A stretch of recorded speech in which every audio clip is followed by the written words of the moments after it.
Donc salut à tous et bienvenue sur Nephila, l'interview de ceux qui osent transmettre, inspirer et faire différemment. Aujourd'hui, nous avons le plaisir d'accueillir Cédric. Bonjour Cédric. Bonjour. Donc tu es thérapeute holistique et médium et tu nous invites aujourd'hui à explorer un sujet qui est assez fascinant, en tout cas moi je trouve qu'il est fascinant, c'est notre corps nous parle, écoutons-le. Que ce soit un ressenti, une intuition ou un signal physique, notre corps est une boussole précieuse. Et donc du coup tu vas nous apprendre finalement à décoder tous ces messages. Absolument. Ok, donc avant de rentrer dans le vif du sujet, nous on a une particularité chez Nephila. Ça s'appelle la météo du mood, un peu pour prendre ta température. Donc j'ai envie de te demander quel est ton mood là actuellement tout de suite. Maintenant. Ok, bon ça va. Parce que quand t'as dit prendre la température, j'ai eu peur. C'est pas un instant. Écoute, tu vois, je suis arrivé sur Paris hier, il faisait un temps de merde. Oui. Et aujourd'hui, je fais un beau ciel bleu. Je suis comme le ciel bleu, tu vois. Ça va super bien. J'aimerais bien que tu te présentes, sans forcément rentrer, on va dire, dans le vif de ton métier, Ok. mais que tu me dises, toi, qui tu es en tant que personne. Ok, bah tu l'as peut-être deviné, je suis quelqu'un qui adore rire, qui adore plaisanter. Je suis quelqu'un qui est toujours positif en fait. Même si tu vois, il peut, comme hier, il peut faire le plus pourri de tous les temps. Je trouverai toujours en fait quelque chose pour être heureux. Donc j'adore en fait sourire, j'aime être comme ça, j'aime raconter des conneries. Et en fait ça va avec ce que je fais au final. Parce que pour moi la vie c'est un jeu. Donc je fais en sorte de m'amuser tous les jours. Donc je rigole, je m'amuse, je kiffe ce que je fais, voilà qui je suis. Donc, qu'est-ce qui t'a conduit à devenir un thérapeute holistique? Est-ce qu'il y a un moment, une révélation particulière, toi, dans ta vie, où tu t'es dit, tac, j'ai trouvé, genre c'est mon épiphanie, je l'ai trouvé, c'est maintenant. Ouais, c'est un peu la vie, au final. Ok, donc, Tu veux que je développe? ouais, je veux bien. Ouais, ok. Donc moi j'étais dans le milieu sportif. J'avais même construit un club et on arrive plein confinement, donc club fermé. Et je n'ai jamais pu réouvrir mon club, mais pas à cause du Covid. Juste à cause de mon électricien qui n'avait rien connecté à la Terre. Et de cette non-connexion à la Terre, ça m'a mis en évidence ma non-connexion à mes ressentis, à mon intuition, à tout ça. Et en fait, sur une semaine, j'ai vécu tellement de cataclysmes entre mon club que je ne peux pas rouvrir, à l'époque j'étais en couple, mon ex qui me quitte, elle était enceinte, elle avorte, je me retrouve sans plus rien. Et tout ça a marqué l'explosion de mes capacités médiumniques. En gros, j'entendais, c'était la radio dans ma tête. Donc H24, 7 jours sur 7, j'entendais des voix qui me parlaient. Ok, et est-ce que, du coup, pour les personnes qui nous regardent et qui aujourd'hui ne sont pas forcément sujets à ça Ouais. et qui peuvent te prendre, je dirais, on va dire dans un jargon familier pour un fou, Ouais. est-ce que tu pourrais être peut-être un peu plus précis sur ces voix, comment elles t'arrivent, comment elles viennent à toi? Ouais. Comment tu pourrais l'expliquer pour quelqu'un qui pense que je suis un fou. Voilà, c'est ça. Alors déjà, il faut savoir que moi, j'étais issu d'un milieu très terre-à-terre. J'étais issu du fitness. Donc, milieu assez dur. Mes adhérents m'appelaient le Punisher parce que j'avais tendance, tu sais, à faire des cours bien hard, tout ça. Et je passe de ça à, bien que j'annonce sur les réseaux que j'allais plus, que je faisais autre chose, à salut tout le monde. Alors, j'entends des voix. Je ressens les défunts, je vois le futur, le passé, le présent, mais à part ça, tout va bien dans ma vie.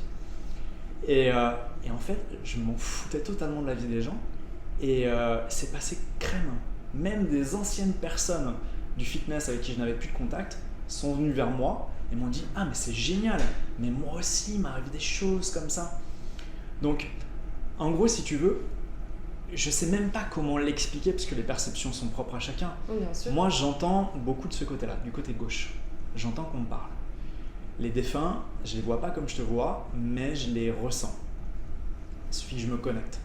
J'ai appris à fermer aussi. Par exemple, si je me connecte, là dans la pièce, je vais ressentir tout ce qui est vivant et tout ce qui est pas vivant. C'est étrange. Hein. Ça va, moi surtout si je te dis qu'il y a quelqu'un derrière toi, tu vois. Et je peux pas t'expliquer comment je les entends, mais je les entends en fait. C'est vraiment propre à chacun, tu vois. J'ai des collègues, par exemple médiums, qui voient les défunts comme je te vois. Et qui ne les entendent pas. Chacun ses apparitions. Chacun ses apparitions. Et moi j'ai ça, tu vois, j'ai cette vision sans voir. Les flashs que je peux avoir, c'est vraiment... j'ai un film qui se passe dans ma tête. J'ai des fois des choses que je ressens, tu vois, corporellement, ou des fois, concrètement, des fois, j'ai des fins qui me touchent, tu vois. Ça peut faire flipper, mais après, tu t'y fais, quoi. Et donc c'est vraiment à partir de ce moment-là où donc il y a ce cataclysme dans ta vie, Ouais. puis après ce qui déclenche les voix dans ta tête, que tu te dis ok, du coup j'ai envie d'en faire quelque chose, j'ai envie d'en faire un métier pour aider les autres. En fait, si tu veux, moi j'étais déjà sur une transition, j'opérais une transition, j'étais en train de vendre les parts de mon club pour faire du coaching sportif. Et vu ce qui se passe, je me dis, bon, et j'entends qu'il faut que je mette des soins énergétiques, de l'énergétique. Sauf que je fais quoi? Tu vois, je sais pas. Et je me dis, bon, très bien, je vais faire du coaching sportif holistique. Parce que dans le terme holistique, c'est cette approche globale, corps, cœur, esprit. Oui. Parce qu'on a un corps physique, on a aussi un mental et on a une âme. Oui, c'est vrai qu'il faut quand même rappeler pour ceux qui nous regardent que holistique veut dire développement à 360 degrés. C'est ça, c'est une approche globale en fait. Donc je me dis, je vais faire du coaching sportif holistique. Très bien, génial. Je crée mon site web, je suis autodidacte, tu vois, je crée tout seul. Et l'énergétique, je sais que je vais en faire, mais je sais pas comment. En même temps, je reçois l'info qu'il faut que je fasse de la médecine chinoise. Donc je m'inscris dans une école pour être acupuncteur. Aujourd'hui, tu vois, je suis diplômé, je suis acupuncteur. Et à un moment donné, je me dis, bon allez, je vais faire une formation magnétisme, je vais faire des formations aussi en dev perso, histoire de savoir de quoi on parle, tu vois, quand on parle de karma, transgénérationnel, de croyances limitantes, tout ça, parce que j'avais des échos, mais concrètement, je ne savais pas grand-chose, quoi. Mis à part les choses qu'on me disait. Il faut savoir que entre ce moment où je crée mon site et le moment où il se passe tout ça dans ma vie, j'arrête pas d'entendre « travaille sur toi, ça va aller, c'est qu'un passage ». Donc je me suis fait une autothérapie de plusieurs années en 2 mois, juste par les canalisations que je recevais. Je me suis libéré de tout un tas de trucs. Quand je commence à un moment donné à me dire « bon allez, il faut que je fasse des soins énergétiques », je fais sans savoir quoi faire. Donc tu vas un peu j'y vais au feeling, j'y vais par rapport à ce qu'on me dit. Et je passe pendant 1 mois où je fais 3-4 soins par semaine à très rapidement, en 1 mois, 1 mois et demi, à accompagner 25 à 30 personnes par semaine et des clients partout en France et à l'étranger. Trop chouette. Donc ouais, c'était cool. T'es content du coup? Ouais. Trop bien. Et si du coup, toute cette approche thérapeutique, ça devait être une métaphore pour toi, ça serait quoi et pourquoi? Ok. Moi, je dirais que je transforme les gens en loups. En loup? Ouais. Ok. Je veux bien que tu développes. Pourquoi? Le loup est un animal qui est assez spécial, donc oui, ça m'intéresse beaucoup que tu développes. Ok, je vais t'expliquer pourquoi. Parce que la plupart des gens, aujourd'hui, dans la société dans laquelle on vit, sont des moutons. Ok. Les gens suivent bêtement, ou pas bêtement, hein, ou inconsciemment, le berger. Ce même berger qui leur dit « ouais, venez », mais qui les bouffe au final. Tu vois, qui les emmène à l'abattoir. Et ces moutons-là sont déconnectés de leur corps, de leur intuition, de leur vie. Ils suivent, ils sont en mode automate, tu vois, ils suivent le troupeau en fait. Parce qu'on est dans une société où on t'empêche d'être toi. Ou si tu veux être toi, tu vas te faire juger par les autres, t'as pas le droit, il faut pas que tu dises ceci ou cela par peur de blesser l'un ou l'autre. Et moi, je transforme les gens en loups. Mais pas le loup féroce qui va te bouffer. Non, le loup en fait, qui est capable de vivre avec la meute et qui est capable d'être là pour sa famille, pour ses proches, mais le loup qui est capable de vivre seul. Tu sais, ce loup solitaire, ce loup qui est capable de se respecter, de s'honorer, de s'aimer. Et tout l'art de mon travail repose dans cette reconnexion des gens à qui ils sont vraiment. Comment j'y arrive? Je déconfine leur corps et leur esprit de tout le voile en fait que la société, que l'éducation des parents, que l'éducation scolaire, que les relations nous amènent pour revenir en fait à qui tu es. Et tu puisses te sentir libre d'être toi-même. Quand tu te respectes, quand tu t'aimes tel que tu es, ta vie, elle change. Et quand tu prends conscience aussi que ta vie, tu peux la changer toi, selon tes souhaits, grâce à la loi de l'attraction par exemple, c'est magique. Et là tu te dis, waouh, putain c'est vrai, la vie elle est belle. Et en fait c'est un jeu. Et la vie c'est ça, c'est un jeu géant. Mais par contre, il y a 90% des gens qui n'ont pas pigé les règles. Oui, parce que c'est totalement vrai ce que tu dis, c'est très difficile aujourd'hui d'évoluer en tant que soi dans notre société actuelle. Tu dis souvent que le corps est un réceptacle d'émotions, j'ai du mal à parler aujourd'hui. Et qu'est-ce qui, selon toi, s'exprime en priorité dans nos tissus comme émotion? Alors j'ai envie de dire toutes les émotions, mais Ouais. où est-ce qu'elles arrivent comment ça se passe? Quels sont les liens de connexion justement entre l'esprit, le corps, par rapport à ce que tu viens de me dire justement? C'est simple. Il y a dans l'univers, tu l'as sans doute déjà entendu parler, cette célèbre phrase qui dit que ce que tu vibres, tu l'attires. Donc tes émotions, en fait, sont vecteurs d'énergie, parce que dans l'univers, tout est énergie et vibration. Si on s'intéresse à de la physique quantique, Einstein l'avait démontré. Oui, d'ailleurs avec, je sais pas si tu connais l'expérience Des motos. que j'adore. Alors Sur non, l'eau. c'est pas des motos Non. sur l'eau. Non, pas du tout. Non, c'est l'histoire. Alors il y a 2 expériences qui ont été faites avec le pot de fleurs ou le grain de riz. Ça te dirait? Non, pas du tout. Avec justement cette énergie où tu prends 2 pots de fleurs identiques, tu mets la même graine Ok. et puis tu les mets à côté, peu importe. Tous les matins, tu vas voir le pot de fleurs numéro 1. Tu lui dis tu es magnifique, tu vas grandir, c'est incroyable, tu lui donnes toutes les bonnes vibes du monde. Et puis le B, tu lui dis t'es horrible, va crever, etc. Et on se rend compte, au fur et à mesure des jours, que le pot de fleurs à qui tu envoies que des ondes dites positives va fleurir. Ouais. Et celui à qui tu as envoyé que de la négativité ne fleurit pas et pourrit. Et ça marche pareil avec de l'eau Avec et du les riz. gens.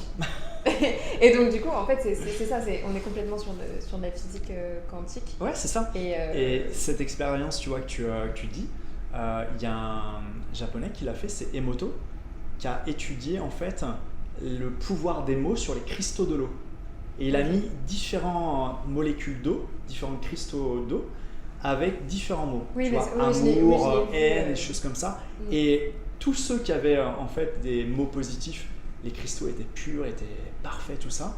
Et sur des mots négatifs, les cristaux étaient chaotiques, étaient pourris. C'est un peu, tu vois, c'est exactement la même chose. C'est pour dire qu'en fait, on émane de l'énergie en permanence. Exactement. Et donc, pour répondre à ta question, ce qu'on arrive plus facilement à imprimer, c'est de la merde. Donc, c'est de retenir... Donc, c'est des peurs, des doutes, tout ça. C'est ce que j'appelle le théorème de la journée de merde. Par exemple, tu te lèves un matin, tu te cognes le pied dans un meuble, tu te dis putain, journée de merde. Tu vas pour te servir ton café, tu renverses ton café, tu te redis putain, journée de merde. Tu vas au travail et là, il y a des bouchons parce qu'il y a des travaux et tu te dis putain, c'est vraiment une journée de merde. C'est un peu la loi de Murphy, ça. Ouais, c'est ça. T'arrives au travail, tu te fais engueuler par ton patron, ta collègue, aujourd'hui tu sais pas pourquoi c'est une connasse. Et là tu te dis non mais c'est vraiment une journée de merde, vivement demain.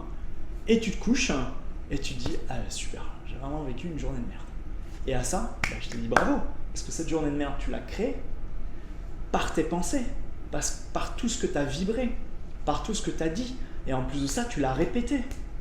C'est une journée de merde, c'est une journée de merde, c'est une journée de merde. Et ce que je dis à chaque fois, tu vois, aux patients que j'ai, c'est que si tu arrives à créer de la merde, vu que la dualité elle est toujours présente, tu peux créer aussi un truc magnifique. Bien sûr. Mais on arrive plus facilement, je te coupe, désolé. Non, vas-y. On arrive plus facilement en fait à créer de la merde. Pourquoi? Parce qu'on y met l'émotionnel avec. On est convaincu, tu vois. Mais par contre, on est moins convaincu de pouvoir créer des choses bien dans notre vie. Et est-ce que tu saurais m'expliquer pourquoi? Parce que finalement, c'est vrai que l'humain a cette fâcheuse tendance, du coup on pourrait dire, de se concentrer, en tout cas de retenir que le négatif, entre guillemets, en tout cas de se concentrer là-dessus. Et pourquoi on a plus tendance à se concentrer sur le négatif que sur le positif? Je pense que ça s'explique par plein de choses. En premier, je dirais l'école. Parce que depuis tout petit, qu'est-ce qu'on t'enseigne à l'école au final? On t'enseigne que si tu veux être le meilleur, il faut que tu aies les meilleures notes. Et que si tu veux réussir, il faut que tu écrases tout le monde. Mais à aucun moment, on apprend aux gamins, d'ailleurs, un petit passage, si on pouvait refaire les programmes scolaires, ce serait génial. C'est un autre sujet, mais... Mais à aucun moment, on apprend aux gamins, en fait, à s'aimer tels qu'ils sont, à se respecter et à s'honorer. Et aussi, je rajoute un petit truc en plus, parce que moi, c'est un sujet qui m'intéresse énormément, tout ce qui est lié à l'éducation. C'est le prochain thème du Partie 2. Et du coup, il y a aussi cette acceptation de la différence de l'autre. Ouais. Que je rajoute à je dois m'accepter, à ce que tu viens de dire. Je m'accepte moi, je m'honore moi, et en même temps, je dois accepter l'autre qui est différent de moi et je dois l'accepter. L'accepter comme tel, Oui, mais aussi s'accepter soi-même, tu vois, c'est surtout ça. Aujourd'hui, en fait, on est dans une société où on veut que tout aille vite. Et les gens ne veulent même plus travailler sur eux.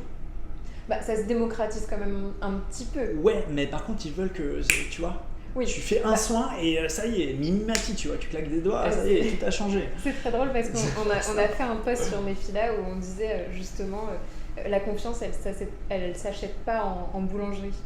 Ouais. Bah oui, parce que en fait, c'est pas tiens, je me réveille un matin, j'ai besoin de confiance, je vais à la boulangerie, une baguette de confiance s'il vous plaît ce matin. Et comme c'est pas palpable et que le résultat il n'arrive pas immédiatement, les gens ont beaucoup de mal en fait à se dire tiens, je vais aller travailler sur ma confiance. Donc ça rejoint ouais, c'est exactement ça. Et pour revenir à ta question, donc il y a l'école et il y a aussi la société en fait, parce que la société véhicule des peurs. Oui. Majoritairement des peurs. Bah, on vit quand même dans un contexte qui est très anxiogène, donc je pense que ça n'aide pas à avoir des pensées positives si on en revient à la question du Totalement. début. Dans tous les cas, ce qu'il faut comprendre, que c'est très simple. Et l'énergétique, c'est très simple. Et on est tous capables de créer des choses. Encore une fois, on a tous créé des journées de merde. Oui, donc on peut à l'inverse créer une bonne journée. On peut créer une bonne journée. Oui, si ça marche dans un sens, ça marche dans l'autre.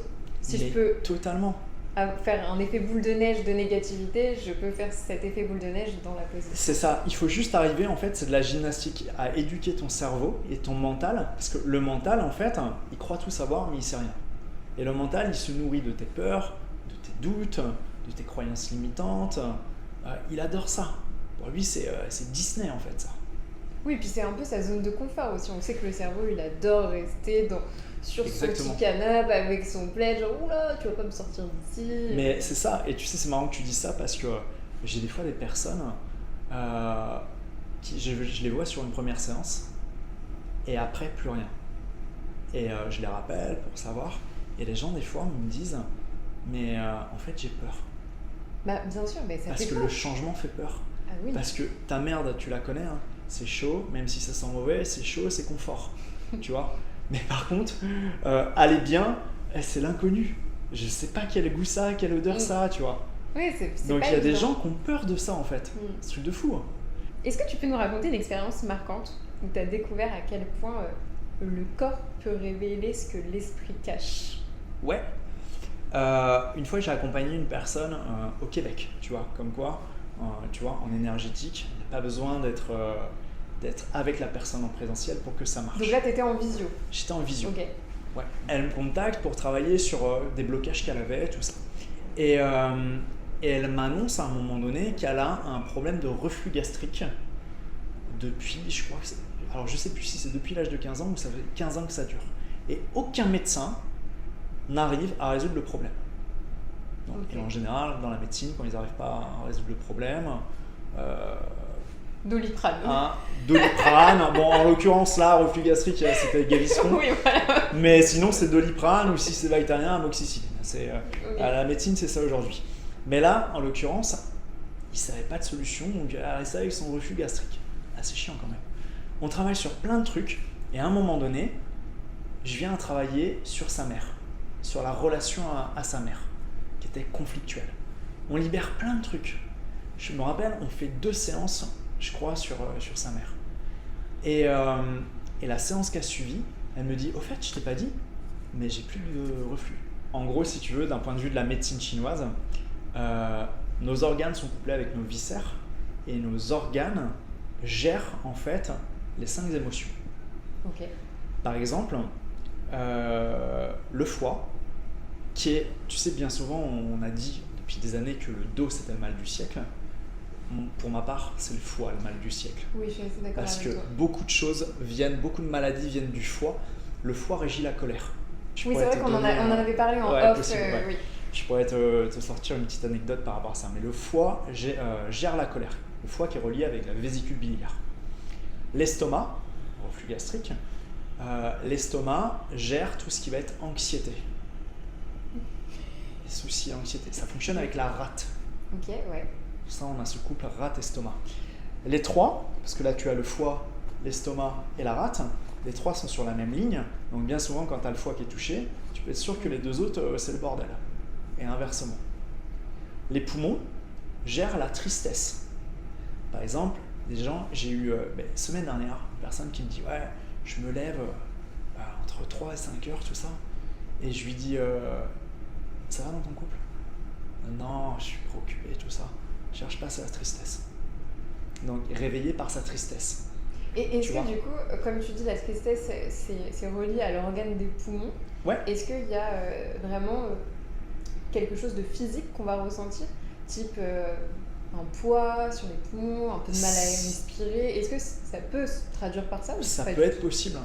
D'accord. Ou pas. Ou pas. Ah oui, c'est vraiment... Ouais, c'est juste qu'on dit que les poumons, c'est relié dans la médecine chinoise. Les poumons, c'est relié à la tristesse. D'accord. Les poumons qui sont couplés avec le gros intestin. D'accord. Donc ça peut être aussi un problème au niveau intestinal. Tu vois, des désordres, tout ça, sur une base de tristesse. Parce que poumons sont reliés, d'un point de vue méridien, poumons et gros intestin sont reliés ensemble. Le cœur, qui lui va régir la joie, est relié avec l'intestin grêle. Donc tu vois, en médecine chinoise, en fait, il y a beaucoup d'associations comme ça. Et toi, dans tes séances, du coup, quand tu viens travailler, par exemple, la personne, elle arrive, comme tu nous l'as dit, j'ai un problème au niveau gastrique, ok, et c'est quoi? Tu vas essayer d'extérioriser par des questions? Comment ça se passe en séance Okay. Non, mais sans rentrer forcément dans les détails, mais du coup, je pense que pour ceux qui nous regardent, c'est intéressant de se dire tiens, moi aussi j'ai un problème, j'ai envie d'aller voir Cédric, mais du coup, qu'est-ce qu'on appelle séance énergétique, holistique? En quelques mots, sans trop teaser. En fait, bien souvent, les gens viennent me voir, ça peut être, on va dire, deux gros types de blocages. Les blocages de l'esprit, tu vois. Ouais. Par exemple, tu vois, tu es bloqué dans ta vie, problématique, souvent c'est travail, couple, vie en général, tu vois. Et tu as les problématiques du corps. Donc c'est des douleurs, des choses comme ça. Je vais dire un truc qui est hyper cartésien et que les médecins vont adorer. J'entends en fait, tu vois. En fait, c'est voilà en gros comment je sais ce qui va pas. C'est que j'entends qu'on me dit ok, c'est ça, c'est ça, c'est ça. Après, je vais confirmer bien souvent.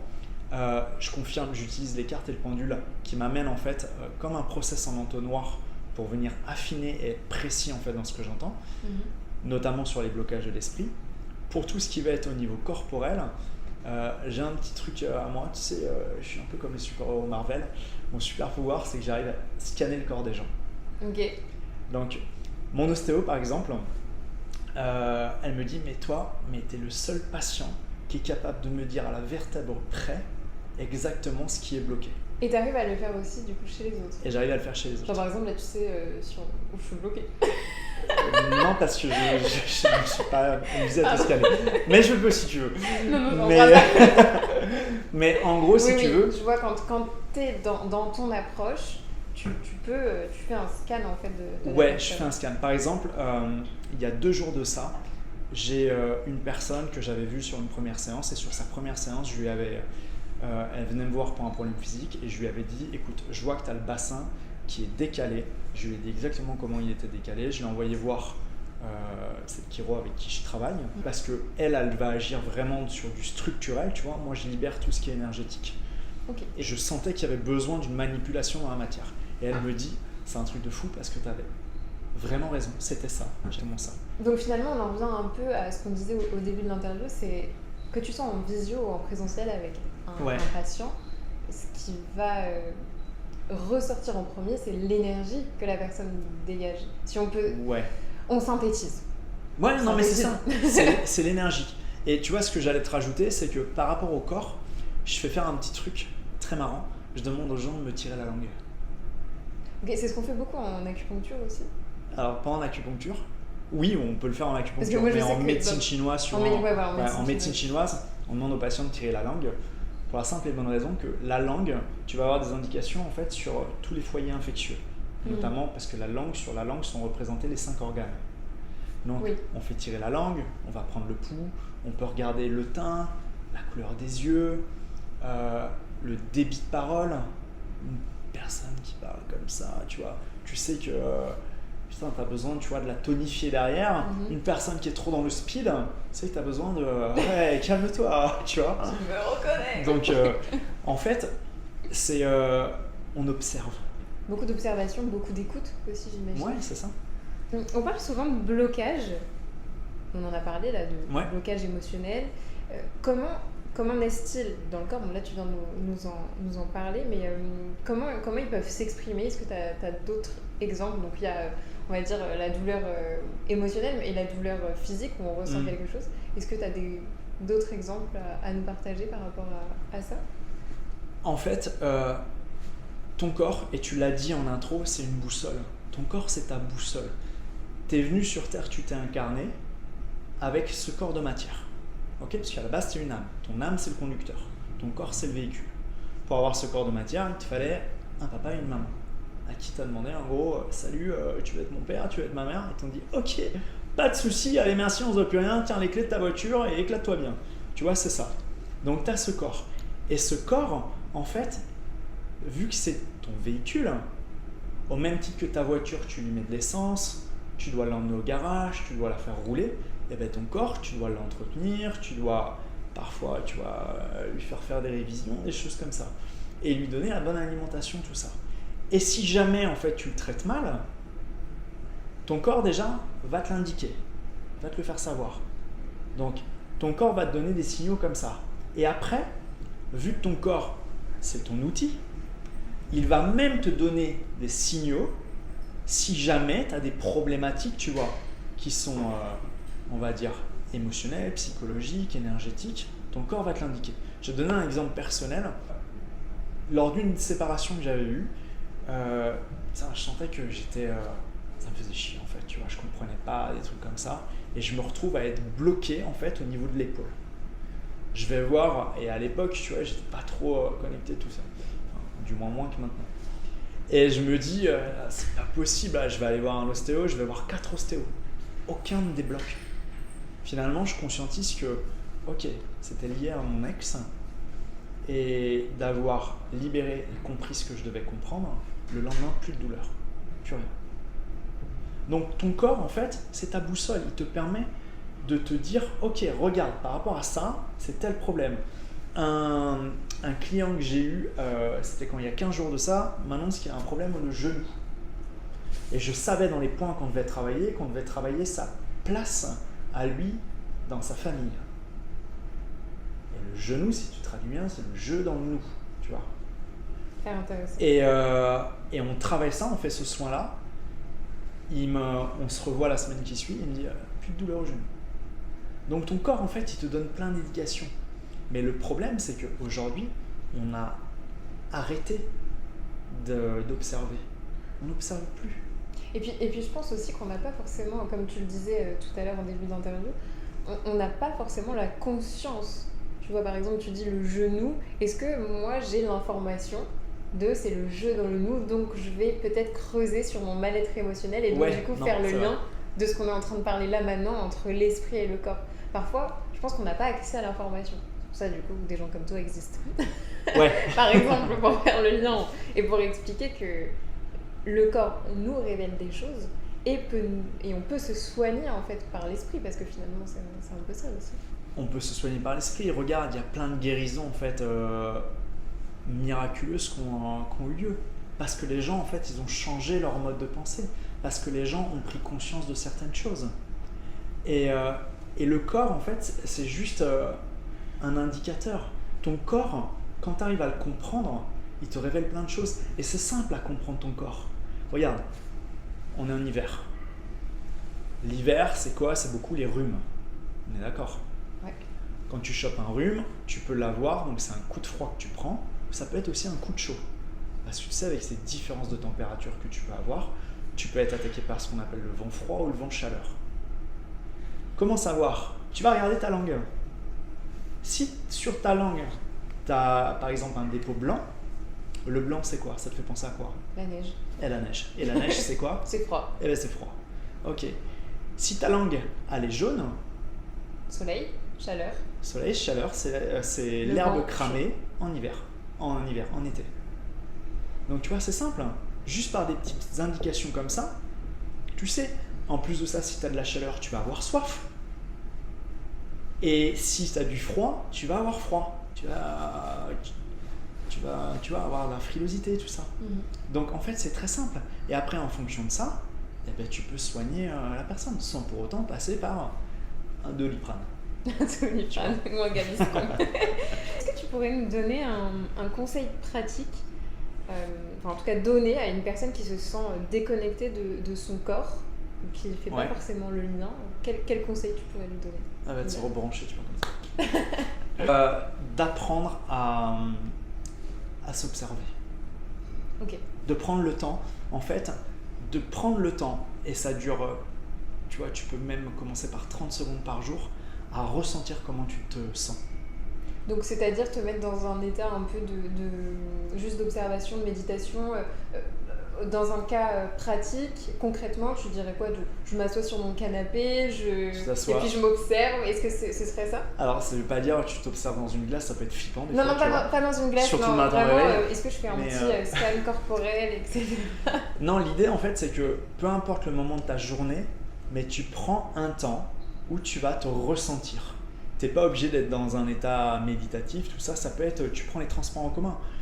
Regarde, j'arrive à Paris, je prends le métro. Quand tu regardes dans le métro, les gens, ils sont tous avec leur téléphone. Putain, mais c'est une occasion, par exemple, où ils pourraient être en train de regarder, tu vois, par exemple, la route défilée, ou se poser, et juste ressentir comment ils se sentent actuellement. Et rien que de faire ça, tu peux être capable de dénouer beaucoup de choses. Ok, comment je me sens aujourd'hui? Ah, je me sens pas bien, parce que c'est vrai, j'ai eu ça. Ok. Ah, là, je me sens hyper bien. Bon, ben c'est cool. Je suis content. Tu vois, le simple fait de faire ça, c'est...